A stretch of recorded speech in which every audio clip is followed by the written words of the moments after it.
Yo, what is going on, everybody? It's Juan Solo here with ASQD Gaming, and welcome back to the channel. Thank you all so much for tuning in today for some more State of Decay 2. So in today's video, we're actually going to be talking about the announcement of the new DLC that is going to be releasing on March 26th, and that is the Choose Your Own Apocalypse update. So basically, real quick before I jump into all the details of what this, for those of you guys that watched my video the other day talking about a Trumbull Valley DLC, talking about possibly seeing a trailer, the first thing I want to do to all you guys that watch that video is apologize, because not in a million years did I ever think that they would have did all of this just for the difficulty update. So there's a lot of cool things that come with the difficulty update, but I was totally expecting some more information on Trumbull Valley, possibly a trailer, possibly even a release date or something like that. But that is 100% on me. I kind of jumped the gun on that, and I apologize for that. But without further ado, guys, let's jump into all the juicy details of this new Choose Your Own Apocalypse DLC, which is actually the things that are in this we've been asking for a long time. So like I said at the beginning there, this actually launches on March 26th. And for those of you guys that want the in-depth on this, if we check back over to stateofdecay2.com, we will get the full patch notes released on that day, as well as the update. So first thing, the update actually adds 16 new achievements to the game for a total gamer score of 275. And basically the concept of this is it adds 2 levels of difficulty to the game, 2 different separate ones. One is hard, one is even harder, and you basically get more zombies, more freaks, more hordes, and then they also said that they listened to the community, incorporated many of the suggestions that we were talking about.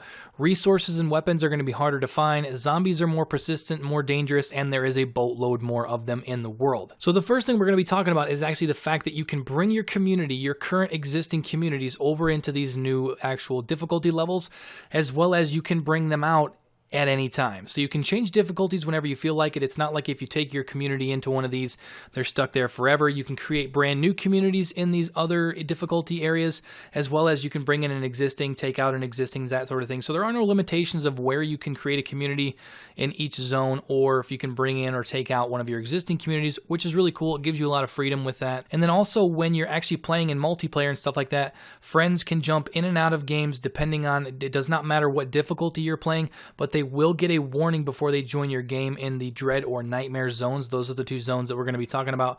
And they basically ask you, are you sure you want to join this game, because it's on a higher difficulty? So there is a little bit of a warning, but you can join across all of these different difficulties. So now we're going to be jumping down into all of the actual details of these 2 zones. So the first zone being the Dread zone. So this is basically the threat level is elevated, making sieges at your base more frequent and more dangerous.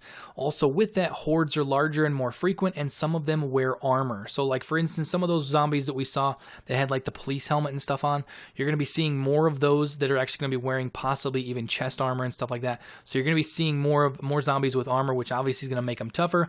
Zombie attacks do more damage and cause more injuries, as well as they are no longer visible on the minimap unless your active character has the scouting skill. So you're not going to see where they're actually coming from. Along with that, zombies will spend longer chasing a noise before losing interest, and blood plague is more infectious and kills you faster. So I believe they said it cuts it down to like 30 minutes or something like that on the Dread Zone difficulty. Before, like once you get infected, you have 30 minutes to cure yourself or you die. You know, they definitely elevated how fast that the blood plague actually affects your characters. And also with all of those changes, hostile NPCs can survive a headshot or 2 before dying. So you're not going to just be able to easily one-tap, you know, some of the other NPC survivors and stuff like that. So that is something to take note of. Now moving on to the ultimate difficulty that we've all been asking for, the Nightmare Zone. So the Nightmare Zones have all of the same challenges as the Dread Zone. So everything that we just talked about is in the Nightmare Zones, plus all of these things that we're going to be talking about now. So there are significantly more freaks and hordes in the open world. Along with that, zombies have extremely long memory for where noises came from. So they're going to keep tracking you, you know, for long periods of time, and they're going to keep coming back if you don't kill them. So along with that, bloaters, screamers, and ferals can travel in packs. So you might end up coming across a pack of ferals when you're out in the open world exploring, along with bloaters and screamers. So the blood plague is even more, it's more toxic, because I believe they said in the Nightmare Zone it's 10 minutes. So once you get infected with the blood plague, you have 10 minutes to cure yourself or you're dead. So that's pretty extreme if you ask me. But that's what we've been asking for. We've been asking for this game to be hard, and we definitely got it. So along with this, plague hearts are going to be more abundant. So there's going to be more plague hearts to be able to tackle. And along with that, they're going to be tougher to destroy. And then we also have hostile NPCs can take even more headshots before dying, but they also have a chance to headshot the player, bringing them near death instantly. So it's going to be tougher going up against hostile enclaves. And that's one thing I wish they would have made it so that the enclaves would have been bigger, maybe 4, 5, 6 people, and then maybe they're at like an actual base rather than it just being a random house. But now when you come across these hostile NPCs, it's going to be a lot tougher because they are going to have a lot more lethal things that they can do to you, as well as it's going to take more bullets to kill them. So also with all of these changes, we even have more. So there are even fewer resources and items to be found out in the open world, and many of the sites in each map have been completely looted before you can even get there. So that one I'm not sure about. That one, so basically you're going to be going through looting things, and like maybe even more than 50% of the time, you're going to get nothing. You're going to get nothing from what you loot, which, it is what it is. It makes it tougher, but just being the fact that, you search a dresser drawer, there's nothing. You search a fridge, there's nothing. You search all of the 6 containers at one house, and there's nothing. That kind of sucks, but hey, resources are going to be really scarce in the nightmare mode.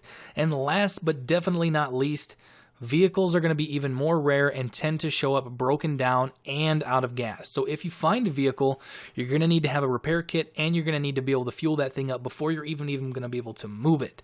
So they could be like portable storage areas. So you find some loot or whatever, you found a broken down vehicle, you can kind of store some of your loot there when you're out exploring and stuff like that. But you just got to remember that to get that loot back home, you're either going to have to go there with an empty backpack, or you're going to have to go there with a repair kit and a fuel can to get that baby home. So for the most part, guys, that's pretty much going to do it for the video. That is the rundown of everything we know about the new difficulties coming to State of Decay 2.